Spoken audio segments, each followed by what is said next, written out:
Erick Thohir umumkan Martin Paes telah tiba di Indonesia dan siap proses naturalisasi. Timnas Malaysia tim terbanyak membawa pemain naturalisasi untuk Piala Asia. Timnas Indonesia telah tiba di Qatar dan jalani latihan perdana. Mohon subscribe dulu agar kamu tahu jika ada video baru dari kami. Terima kasih. Ketua Umum PSSI Erick Thohir umumkan pemain keturunan Indonesia Belanda Martin Paes siap dinaturalisasi sebagai pemain timnas Indonesia. Hal ini disampaikan oleh Erick Thohir saat berada di Stadion Utama Gelora Bung Karno, Senayan, Jakarta Pusat pada Senin 8 Januari 2024 sore. Ya, saya akan menemui Martin Paes nanti malam, dia datang ke sini sudah datang dari kemarin, nanti makan malam sama saya, ujarnya Erick Thohir kepada awak media. Perlu diketahui Martin Paes merupakan pemain keturunan Indonesia Belanda. Darah Indonesia dimiliki dari kakek nenek jalur ibunya yang lahir di Indonesia. Martin Paes sendiri merupakan seorang kiper inti dari klub Liga 1 Amerika Serikat FC Dallas saat ini. Tercatat pemain berusia 25 tahun itu sudah tampil sebanyak 70 penampilan bersama FC Dallas. Tak hanya itu, Martin Paes juga pernah berseragam FC Utrecht bersama Saine Patinama pada saat 2021. Di FC Utrecht ia tampil bagus di Liga Belanda hingga klub Amerika Serikat FC Dallas meminangnya sampai saat ini. Berdasarkan keterangan Ketua Umum PSSI Erick Thohir itu bahwa keluarga Martin Paes sangat terharu mendengar ia akan memperkuat timnas Indonesia untuk membela tanah nenek moyangnya. Ketika Martin Paes pamitan ke neneknya dan orang tua untuk memperkuat timnas Indonesia, keluarganya menangis. Selanjutnya Erick Thohir pada media. Saat ini stok kiper timnas Indonesia cukup banyak dan bagus-bagus seperti Nadeo Argawinata, Sahrul Trisna, Muhammad Riyandi, dan Hernando Ari. Apalagi jika ditambah dengan Martin Paes justru malah menambah kekuatan skuad timnas Indonesia di masa depan. Timnas Malaysia tim terbanyak membawa pemain naturalisasi untuk Piala Asia. Federasi Sepak Bola Malaysia merilis sebanyak 26 pemain timnas Malaysia untuk Piala Asia 2023. Menariknya, dalam panggilan ini pelatih timnas Malaysia, Kim Pengon, membawa sebanyak 14 pemain naturalisasi dan keturunan.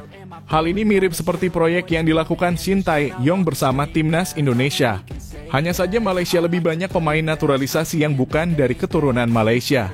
Pemain-pemain naturalisasi timnas Malaysia kebanyakan pemain yang sudah lama berkarir dan mentas di Liga Super Malaysia hampir 5 tahun. Dan dengan itu pemain tersebut dapat diproses naturalisasi. Bedanya lagi, rata-rata usia pemain yang dinaturalisasi untuk timnas Malaysia jauh lebih tua sampai usia 30 tahun ke atas. Tak hanya itu, pemain naturalisasi timnas Malaysia cenderung tak punya hubungan garis keturunan. Termasuk diantaranya Romel Morales yang baru saja resmi menjadi warga negara Malaysia pada Desember lalu. Romel Morales merupakan penyerang kelahiran Kolombia. Ia pertama hijrah ke Malaysia untuk memperkuat klub Selangor FC pada 2018 silam dan saat ini berseragam Kuala Lumpur FC. Selain itu, pelatih timnas Malaysia Kim Pengon juga memanggil pemain berdarah Spanyol Natsko Insa. Pemanggilan Natsko sempat menuai protes dari berbagai kalangan fans Malaysia karena sudah berusia 37 tahun dan jarang bermain untuk timnas Malaysia. Namun demikian, Natsko punya segudang pengalaman di Eropa bersama klub Valencia, Eibar, Levante, hingga Real Zaragoza, dan pernah gabung Johor Darul Takzim pada 2017. Tak hanya itu, ada juga beberapa pemain keturunan yang biasa perkuat timnas Malaysia, seperti Darren Lock, Brandon Gunn, hingga Mato Davis. Winger berdarah Gambia juga turut dilibatkan seperti Mohamedou Soumaré. Lalu timnas Malaysia juga punya pemain naturalisasi asal Brazil, yakni Paulo Joshua dan Hendrik dos Santos. Dengan kehadiran pemain naturalisasi dan keturunan diharapkan dapat membawa timnas Malaysia berprestasi di Piala Asia 2023. Skuad asuhan Kim Pengon tergabung di grup E bersama Bahrain, Korea Selatan, serta Yordania. Dan ini menjadikan tim terbanyak yang menggunakan pemain naturalisasi. Timnas Indonesia telah tiba di Qatar dan jalani latihan perdana. Skuad timnas Indonesia akhirnya sudah tiba di Qatar pada Minggu 7 Januari 2024 kemarin. Kedatangannya itu langsung disambut oleh perwakilan penyelenggaraan Piala Asia Qatar. Sebanyak 28 pemain langsung dilibatkan dalam skuad timnas Indonesia. Hanya saja nantinya hanya 26 pemain yang akan digunakan di Piala Asia. Pelatih Timnas Indonesia Sintayong sendiri masih membawa Arkan Fikri dan Adam Alis untuk menjaga-jaga karena sebenarnya keduanya tak didaftarkan untuk Piala Asia. Apalagi Timnas Indonesia akan beruji coba menghadapi Timnas Iran.